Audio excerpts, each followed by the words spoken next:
Muito bom dia a todos. De facto, a honra é da IMAP e minha, pessoalmente. Quero, em primeiro lugar, naturalmente, agradecer o convite.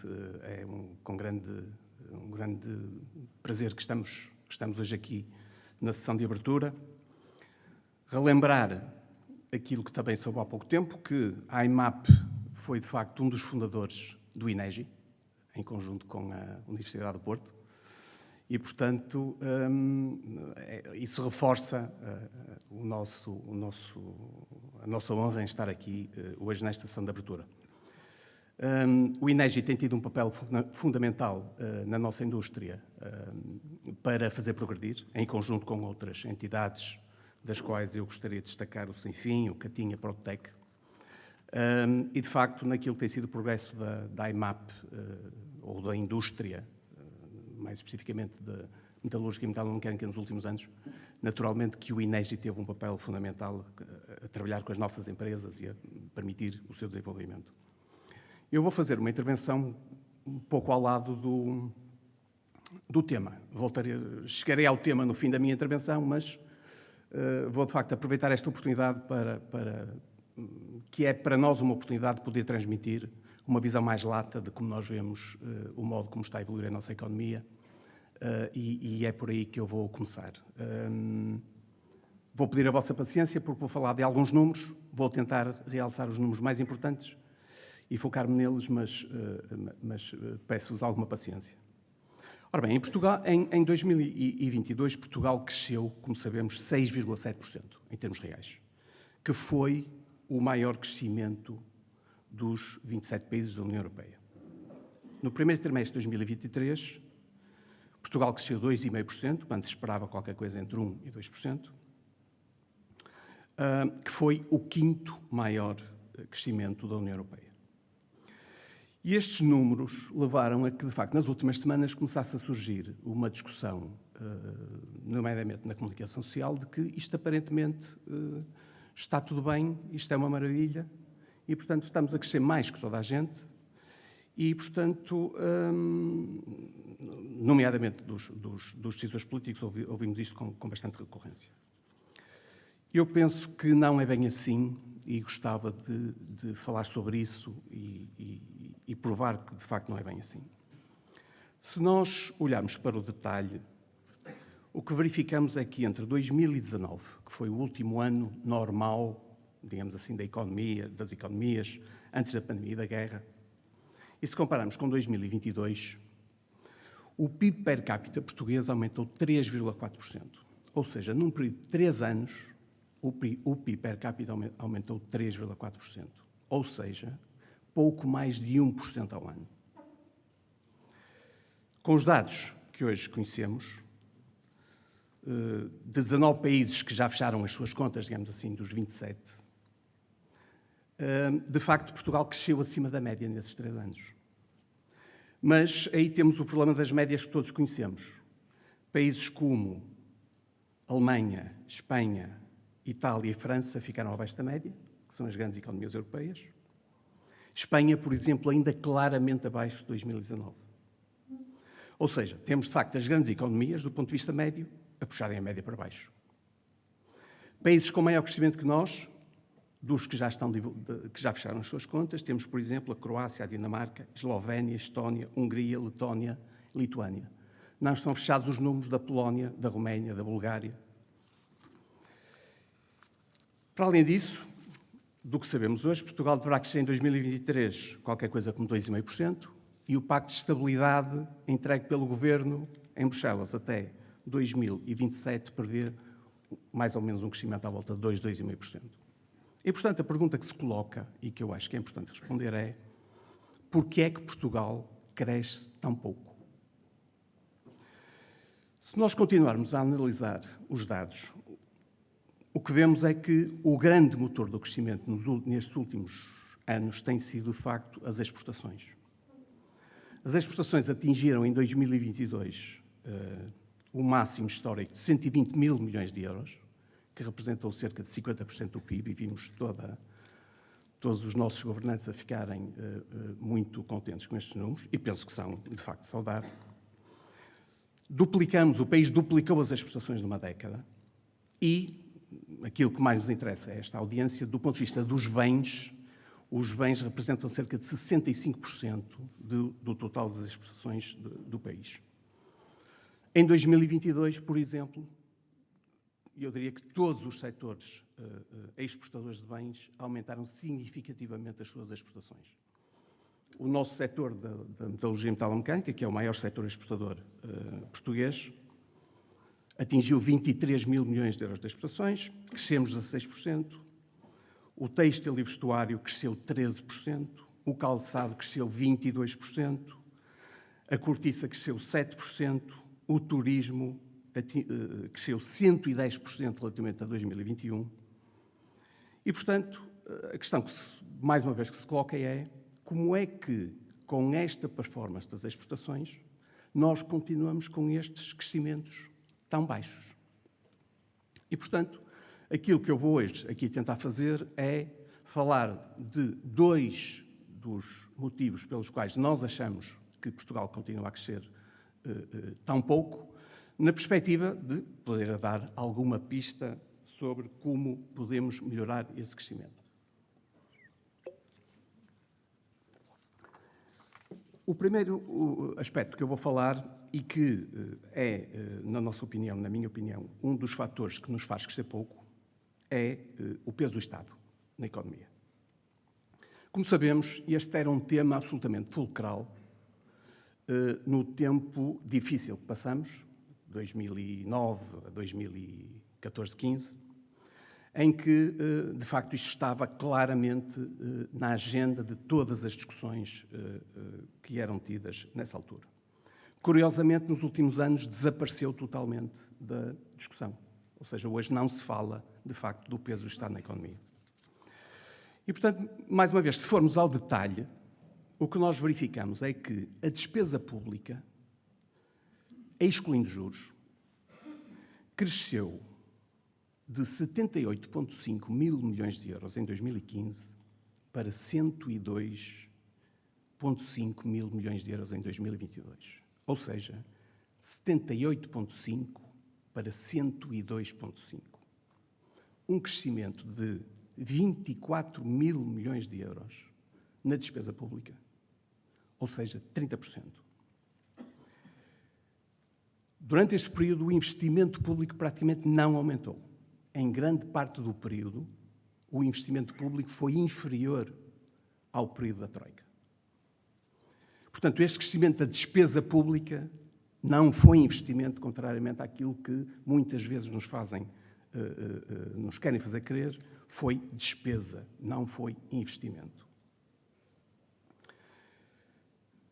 Quando comparamos com o PIB per capita, e vou falar de termos nominais porque com a inflação é importante falar, de facto o PIB cresceu 33% no período. Portanto, o PIB cresceu 33%, a dívida cresceu 30%. Isto numa empresa que significa qualquer coisa do género de as nossas receitas crescem 33%, mas a nossa estrutura, os nossos custos fixos crescem 30%. Seria qualquer coisa difícil de nós, como gestores, podermos aceitar. Agora, de facto, a despesa cresceu 24 mil milhões de euros. Não vale a pena perguntar como é que isto foi financiado, porque todos vão dizer, naturalmente, com impostos. E, portanto, o que aconteceu foi que, depois do enorme aumento de impostos de Vítor Gaspar, que todos nos lembramos, a arrecadação do Estado, incluindo Segurança Social, atingiu em 2015 64 mil milhões de euros. Em 2002, esse número passou para 91,5. De 64 para 91,5 a arrecadação de impostos. Portanto, de facto, temos as nossas contas certas. 24 mil milhões de aumento de despesa, 27.500 mil milhões de aumento de impostos. As contas estão certas. Agora, na nossa opinião, de facto, o peso do Estado é um dos grandes entraves, talvez o maior, ao crescimento da economia, porque, de facto, seca recursos que, de outro modo, poderiam ser aplicados, talvez, de uma forma mais reprodutiva do ponto de vista do crescimento. E já agora, isso aplica-se não apenas aos recursos financeiros, mas temos também que relembrar que entre 2015 e 2022 o Estado aumentou em 85 mil o número de funcionários públicos e, portanto, esse aumento de 85 mil pessoas que estão hoje afetos à função pública são pessoas que não estão disponíveis para o esforço da economia privada de criar valor e, como já dizia o engenheiro Belmiro de Azevedo há muitos e muitos anos, é nas empresas que se cria valor. Como disse, e vou apenas citar o Armindo Monteiro, que é o novo presidente da CIP, confederação que de facto representa também a IMAP, no seu discurso de tomada de posse, ele disse, e passo a citar: tudo se resume a uma vertigem de um controle total pelo Estado, a favor do Estado, para que haja mais Estado em tudo. Eu gostava de deixar bem claro que, naturalmente, e penso que já perceberam, apesar de eu não ser favorável a este modelo de desenvolvimento, que é o que temos, ele, de facto, foi sufragado em 2 eleições, na última com maioria absoluta. Portanto, eu tomo este modelo como sendo o modelo prevalecente nos próximos anos. Estou apenas a tentar tirar conclusões da aplicação do modelo que estamos a seguir. Fundamentalmente, a conclusão que eu estou a tirar é que o modelo de organização do Estado que nós temos hoje leva, inevitavelmente, a baixo crescimento, que é o que estamos a ter. No entanto, mesmo admitindo que o modelo de Estado, e este modelo de Estado grande, é para continuar, eu penso que há 2 coisas fundamentais que devemos exigir. Em primeiro lugar, que o Estado faça uma muito melhor gestão dos recursos que estão a seu dispor. Todos vemos as notícias e sabemos o que se passa, por exemplo, na saúde, na justiça ou na educação. A imagem que passa, porventura verdadeira, é que o Estado desistiu de se autogerir e que, nas situações mais críticas, se limita a tirar dinheiro para tentar resolver os problemas. A ausência de gestão eficiente, dentro do Estado, é uma coisa gritante. No setor empresarial do Estado, eu temo que aquilo a que temos assistido relativamente à TAP, e refiro-me apenas ao processo de governance da empresa, não estou a falar dos outros aspectos todos acessórios, nós tememos que isso seja, de algum modo, o que se passa no restante setor empresarial do Estado, o que é, naturalmente, altamente preocupante. Portanto, a primeira exigência é que o Estado faça uma muito melhor gestão dos recursos que tem ao seu dispor. A segunda exigência, diria eu, dado o aumento de despesa que já houve nos últimos anos, é que a despesa pública seja contida no que resta da legislatura, pelo menos não aumentando em termos reais. Naturalmente temos os efeitos de inflação, mas pelo menos em termos reais, o nosso apelo e exigência, digamos assim, seria de que não houvesse aumento da despesa. E essa seria a única maneira de nós, continuando a crescer, podermos, de facto, baixar impostos. Toda a gente fala de baixar impostos, mas não há maneira de baixar impostos se não contivermos a despesa. Na nossa opinião, a baixa de impostos deveria claramente começar pela baixa do IRS, de modo que as pessoas tenham mais dinheiro no bolso para fazer face aos seus compromissos e às suas legítimas aspirações, e depois, havendo margem para isso, deveria haver baixa de IRC, de modo a que as empresas possam investir mais e de modo a que as empresas possam pagar melhor às suas pessoas. Quero deixar outra vez bem claro, se não houver contenção de despesa, não haverá baixa de impostos.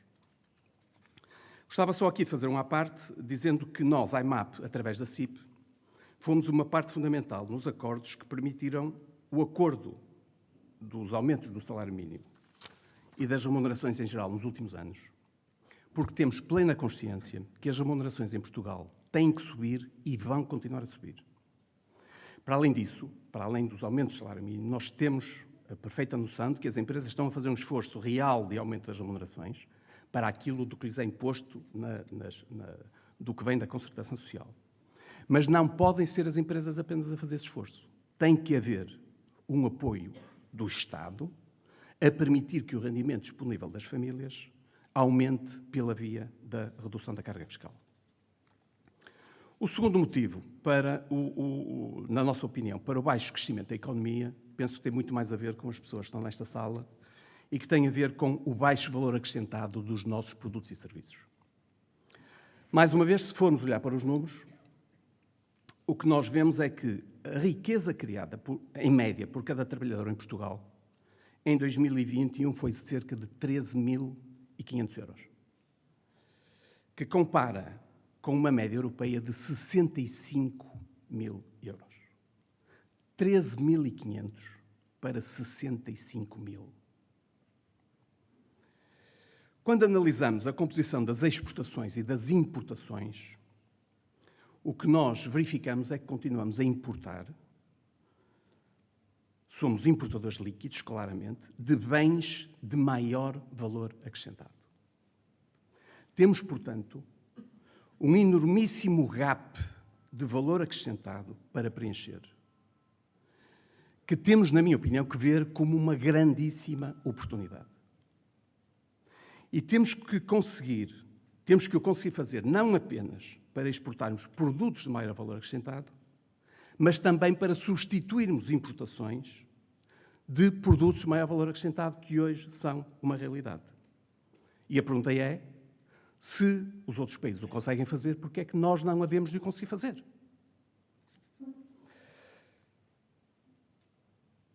Penso que todos estamos de acordo que somos excelentes executantes. Daí o influxo que, de facto, temos de capital estrangeiro a investir em Portugal, não apenas na indústria, mas também nos serviços, que é um claro reconhecimento das nossas competências nas diversas áreas. No entanto, salvo raras exceções, algumas delas, de facto, com bastante significado, o que essas entidades estrangeiras procuram em Portugal é a nossa capacidade de executar bem, a preços competitivos, aquilo que é desenvolvido em outras paragens. E, portanto, a economia portuguesa tem que deixar de apenas saber fazer e passar também a saber pensar e criar soluções. Aumentar o valor dos nossos produtos e serviços é absolutamente fundamental para que o nosso crescimento possa ser muito mais saudável.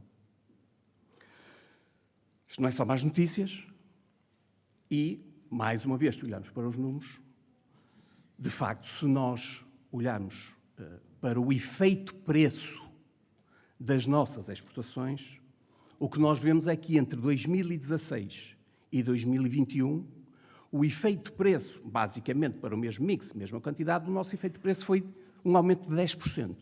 Ou seja, nós conseguimos, num período entre 2016 e 2021, aumentar em 10% o preço a que vendemos os nossos produtos. Portanto, à partida, certamente que incorporamos mais valor nos produtos e serviços que vendemos e também, certamente, que melhoramos as nossas ações de marketing, comerciais, etc. Portanto, aparentemente, também sabemos fazer, há, acima de tudo, que acelerar esse caminho.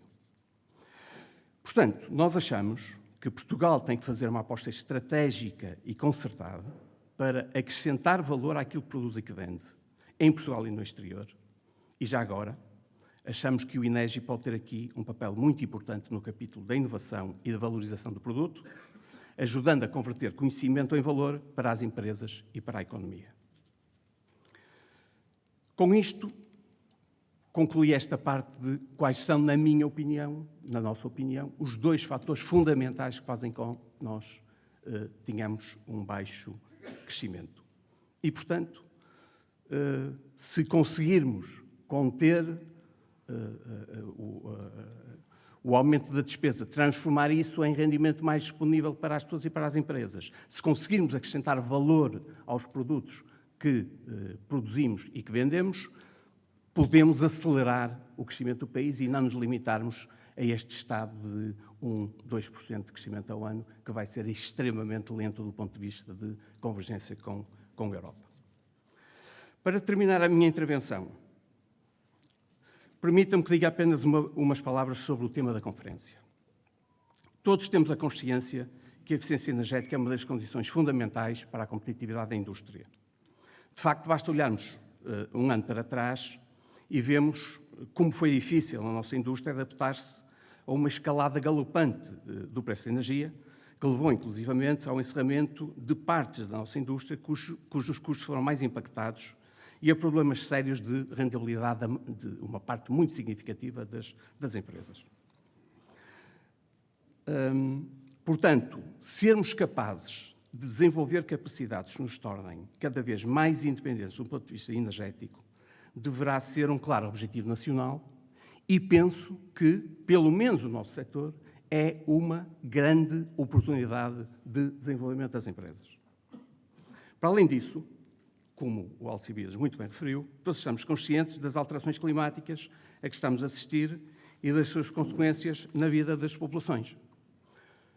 Portanto, de facto, o tema da conferência é da máxima relevância e é extremamente atual.